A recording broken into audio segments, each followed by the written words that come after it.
Assalamualaikum warahmatullahi wabarakatuh. Bagaimana kabarnya anak-anakku kelas 4? Sehat semuanya? Alhamdulillah, semoga kita selalu diberi kesehatan oleh Allah Subhanahu wa taala. Anak-anak sekalian, pada kesempatan yang baik ini Pak Salam ingin menyampaikan tema kita tentang najis dan hadas. Apa najis itu? Najis adalah benda yang kotor yang bisa menyebabkan kita tidak sah dalam melaksanakan ibadah bila kita terkena najis. Yang kedua, hadas adalah keadaan kita bila mempunyai hadas, maka kita menjadi terhalang untuk bisa melakukan ibadah. Karena itu dalam setiap ibadah kita harus dalam kondisi suci dari najis dan suci dari hadas. Macam-macam najis anak-anak sekalian, ada 3 macam najis. 1, najis mukhafafah atau yang disebut dengan najis ringan. Yang kedua adalah najis mutawasitoh atau najis sedang. Yang ketiga adalah najis mughaladoh yang disebut dengan najis berat. Apa najis mukhafafah itu? Najis mukhafafah adalah najis yang ringan.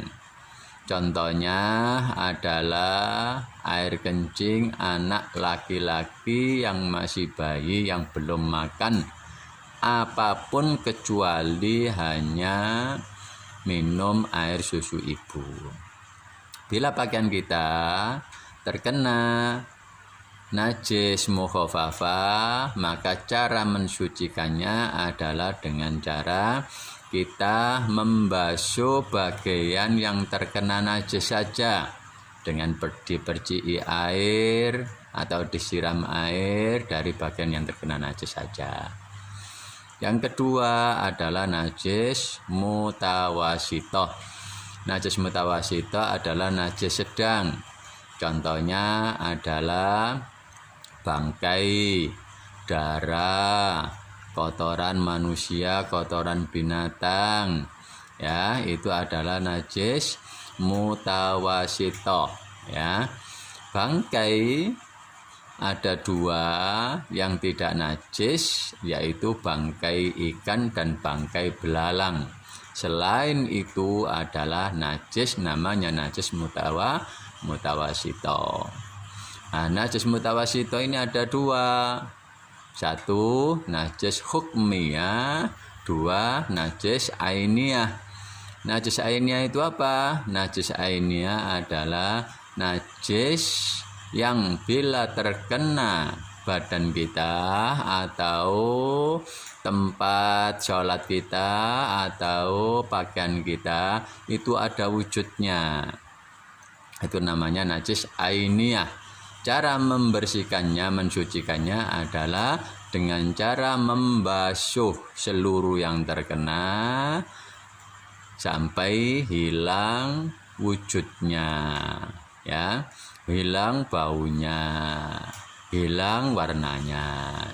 Kemudian najis hukmiyah adalah benda atau najis yang terkena pada pakaian kita maupun yang lainnya, tapi tidak terlihat wujudnya, mungkin karena sudah kering. Contoh, air kencing yang sudah terkena baju kita dan dalam kondisi kering, tidak ada wujudnya, tapi itu tetap najis. Bagaimana cara mensucikannya? Yaitu dengan membasuh pakaian yang terkena najis tersebut sampai najisnya hilang.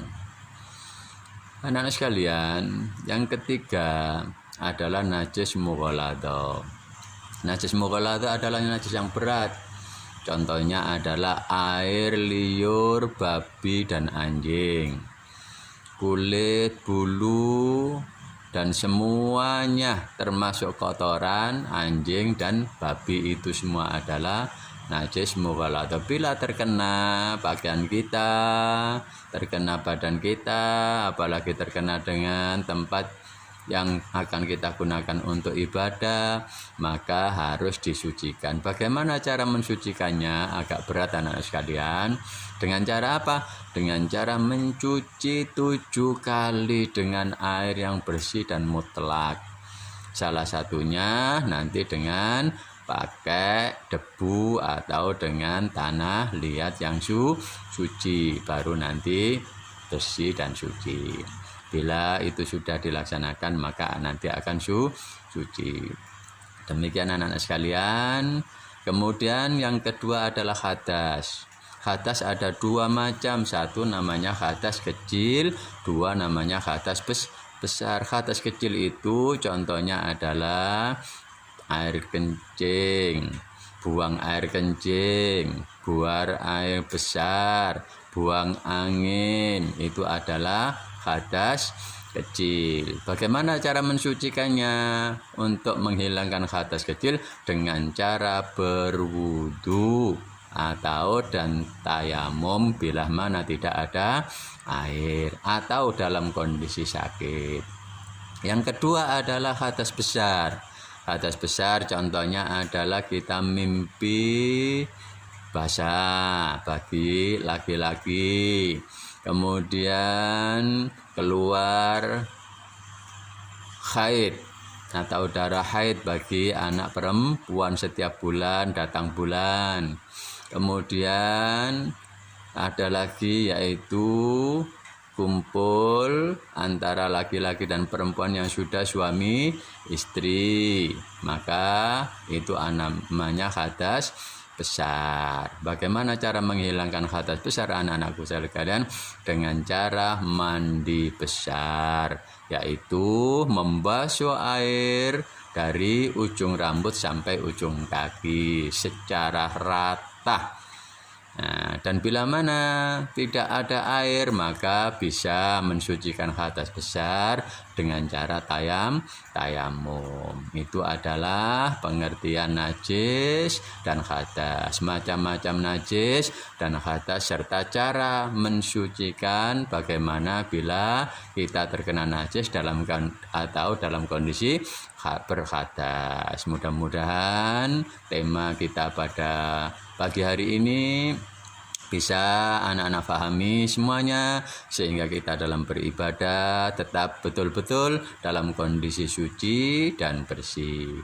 Bila dalam kondisi suci dan bersih, maka ibadah kita juga akan diterima sama Allah Subhanahu wa Ta'ala, karena sudah memenuhi syarat untuk kesucian. Ya, mudah-mudahan bermanfaat. Di akhir salam, assalamualaikum warahmatullahi wabarakatuh.